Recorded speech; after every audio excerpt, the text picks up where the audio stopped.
नमस्ते दोस्तों, आज हम जानेंगे सनस्क्रीन के एसपीएफ के बारे में। कौन सा एसपीएफ का सनस्क्रीन आपके लिए अच्छा होने वाला है वो इस वीडियो में हम जानने की कोशिश करेंगे। तो चलिए शुरू करते हैं। तो क्या है ये सन प्रोटेक्शन फैक्टर? ये एक्चुअली एक नंबर है जो आता है एक कैलकुलेशन से।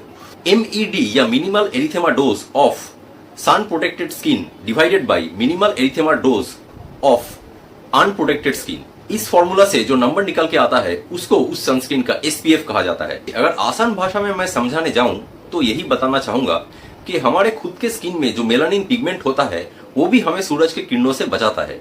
तो हमारे खुद के स्किन का सूरज के किरणों से बचाने का जितना क्षमता है उससे एक सनस्क्रीन लगाया हुआ प्रोटेक्टेड स्किन का क्षमता कितना गुना ज्यादा है ये आप समझ सकते हैं सन प्रोटेक्शन फैक्टर। देखिए, अगर किसी सनस्क्रीन का SPF है SPF 15 तो ऐसा आप सोच सकते हैं कि SPF का मतलब है कि वो सनस्क्रीन हमारे नॉर्मल स्किन से 15 गुना ज्यादा हमें सूरज के किरणों से प्रोटेक्शन दे सकता है। देखिए दोस्तों, लोगों को लगता है कि SPF 15 मतलब एकदम फालतू सनस्क्रीन है, कोई भी काम का नहीं है, कुछ भी प्रोटेक्शन नहीं देगा। और SPF 90 या SPF 100 का मतलब है फुल प्रोटेक्शन, एकदम 100% प्रोटेक्शन देगा। लेकिन आई एम सॉरी, ये गलत है, ऐसा बिल्कुल भी नहीं है।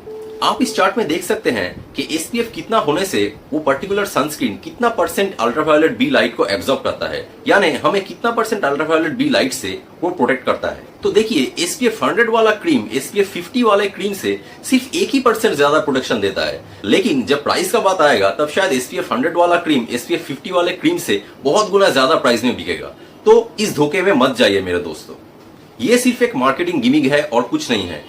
और वैसे भी हमारे इंडियन स्किन टोन में आप SPF 30 के ऊपर जितना भी SPF वाला सनस्क्रीन लगा लीजिए वो बहुत ज्यादा कुछ फायदा नहीं देगा। लेकिन प्रैक्टिकल यूज के लिए आप ऐसा मान के चल सकते हैं कि अगर आपका स्किन टोन थोड़ा डार्कर साइड में है तो आप SPF 20 या 30 लगा सकते हैं, और अगर आपका स्किन टोन थोड़ा लाइटर साइड में है तो आप SPF 40 या 50 लगा सकते हैं। अब कोई भी सनस्क्रीन यूज करने से पहले उसके बारे में कुछ चीजें हमें जान लेना बहुत जरूरी है। तो चलिए जान लेते हैं वो चीजें क्या क्या है।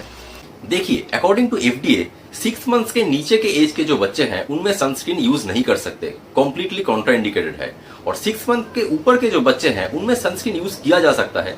लेकिन मैं खुद अपने प्रैक्टिस में 6 साल तक के बच्चों को सनस्क्रीन नहीं देता जब तक कि बहुत जरूरी अगर ना हो, और अगर बहुत जरूरी है और देना ही है तो मैं सिर्फ फिजिकल सनस्क्रीन ही देता हूँ। बच्चों को कभी भी केमिकल सनस्क्रीन यूज करने के लिए मत दीजिए। देखिए, बच्चों के लिए फिजिकल फोटो प्रोटेक्शन यानी umbrella, hat, photo protective clothings ये ज्यादा इंपॉर्टेंट है।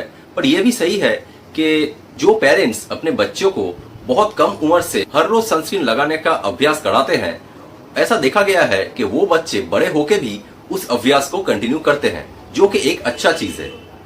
एडल्ट फीमेल्स में प्रेगनेंसी और ब्रेस्ट फीडिंग कंडीशन में केमिकल सनस्क्रीन यूज नहीं कर सकते हैं, तभी सिर्फ फिजिकल सनस्क्रीन ही यूज कर सकते हैं। देखिए, जिनको बहुत सेंसिटिव स्किन है या जिनमें स्किन एलर्जी बहुत ज्यादा है, उनको कोई भी सनस्क्रीन यूज करने से पहले उसको थोड़ा सा लेके limited surface area of skin में लगा के टेस्ट करके देख लेना चाहिए।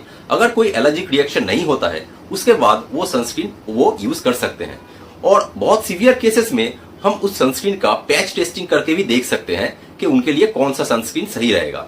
लेकिन जिन पेशेंट्स का बहुत सेंसिटिव स्किन है उनमें फिजिकल सनस्क्रीन जिसमें सिर्फ टाइटेनियम डाइऑक्साइड या जिंक ऑक्साइड रहता है वो वाले सनस्क्रीन यूज करना सबसे ज्यादा सेफ रहता है।